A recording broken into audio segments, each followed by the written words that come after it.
Hi there, I'm Doggy Dan. Welcome to part one of this 5-part series where I'll be sharing with you how I work and giving you some training exercises that you can put into practice straight away with your dog. But first, a big thank you for giving me this opportunity. Okay, now in this first video, we're looking at the very common issue of dogs pulling on the leash.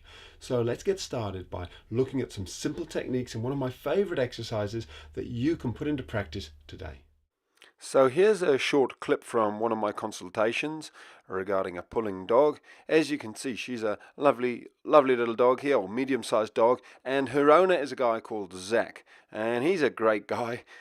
He's doing everything he can to stop this dog from pulling, but for those of you who have a pulley dog, you will know what it's like. It seems like nothing will stop them sometimes, and I wanted to show you this actually. This guy loves his dog. That is a real tattoo he's got on his leg of his dog here. That's true love. Now, first of all, I just wanted to point out that she's wearing a collar, and a collar is not a good device if you've got a dog who's pulling. They are very good when your dog is trained, but in the training stages, in the early stages, the learning stage, you don't want to be using a collar because, as you can see, as she pulls forward, Zach pulls backwards, and she just kind of leans into it. It almost encourages the pulling. If you think about it, it's how sort of a husky will pull a sled. You know, the sled is pulling back, and the huskies just keep driving forward. So it also causes, stress to the dog's neck. She's pretty pully? She's pretty pully, man. She's pretty. Can you stop her pulling? Oh, she's pretty good there, but she just doesn't stop. Is that right? Yeah. She just keeps on going. So here's the main exercise I want you to practice. It's called the turn in front, with the emphasis being on the word in front. So keep a shorter lead, a bit of a shorter lead. Pull it in a bit. Now, what I want you to do, because that's good, turn in front of her and turn her around. Turn in front, that's it. Turn her around, that's good. And walk down the street this way a bit, sorry. Keep her on that side. And now, turn in front of her again and turn her around again. That's it. Right, now, that's good. Now walk a bit faster. So let me do a slow replay. First of all, I'm talking about the length of the leash. It's way too long. So shorten it up even more. So I'm saying to Zach, no, that's too long. He's just setting his dog up to fail with a leash that long. You want a very short leash, but you want the leash to be loose.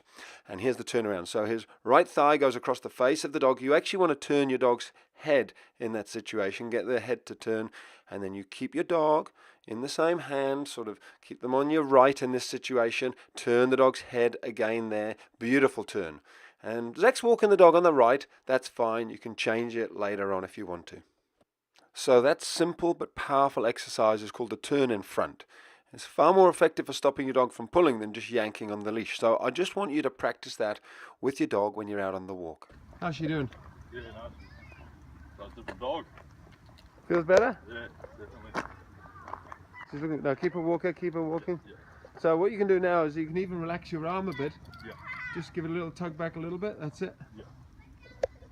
And now wind it in a little bit more so it's not so loose. Yeah. That's good. And now turn in front of her again. That's cool. That's cool. Bring her around. That's good, right. So I'm just going to replay that here because there's a lot of little things going on here. First of all, Zach's dog starts to go off and sniff, and he starts to let her. And I have to correct him and say, no, don't let her sniff. You don't want to let your dog to sniff whenever they want to. You must be deciding that. It's something I'll go into more. I call it the structured and the social walk. The other thing, though, is how long the leash is. Look, he's wound it in there a bit, but it's still too long. You see how long that leash is? It's very hard for him to relax his arm. Look how high his arm is. And that's all because the leash is just way too long. So wind it right in there. She's happier on that shorter leash. So what I thought I'd do is I'd just demonstrate what I mean by a very short leash. You know, I'm not doing anything different. I'm just got a much shorter leash. And when she pulls, I lift it up a little bit. But I'm going to turn in front here. And the powerful thing about turning is it says I'm in charge and I make the decisions. So what I'm going to do here is I'm going to turn in front of her. And there you go. Leash is probably a little bit long even with me there, but what you'll find is if you just watch me for a few seconds here and get the leash under your dog's chin, it helps them relax. You don't want it on that side, you want it under there, make it all comfortable for your dog, and you want to see if you can have your hand almost on your pocket. So if you watch, you should have a relaxed shoulder, relaxed elbow, and a relaxed wrist. There, she's starting to walk nicely, and I'm speeding it up a bit. As soon as she's starting to pay attention, though, I'm going to turn, because I'm sort of saying, come on, I'm in charge, you follow me. I don't let her sort of lead me. And look, I've already almost moved from holding the leash to having it just balancing on my finger. And when you compare that to how she was just a couple of minutes ago, it's a huge change, and we've only been doing this for about 10 minutes or so. So some big changes there, and here we are a short while later. Her owners come out to see what we're doing, how it's all going, and it's brilliant, because before, she was actually struggling to walk her on the leash, but as you can see now, no trouble at all. They're working really well together. So let me just summarize what we've gone through. First of all, that very, very powerful but simple exercise, the turn in front. You turn in front of your dog like this, and that says to them, I'm in charge. Get back. Now, if you want to carry on going in the same direction, you obviously have to do 2 of those. That's beautiful. Now, the second thing is a short leash. You don't want a long leash. You want it nice and short, but loose, just like we have here. That stops the dog from being able to change sides and wander off and do their own thing. The third thing is you want to be able to have a nice relaxed shoulder, elbow, and wrist. So effectively, with that short leash, your hand should be able to relax nicely on your pocket. Even if you turn your dog around, you shouldn't have to be lifting your arm up high in the sky. It should be down by your side like it is here.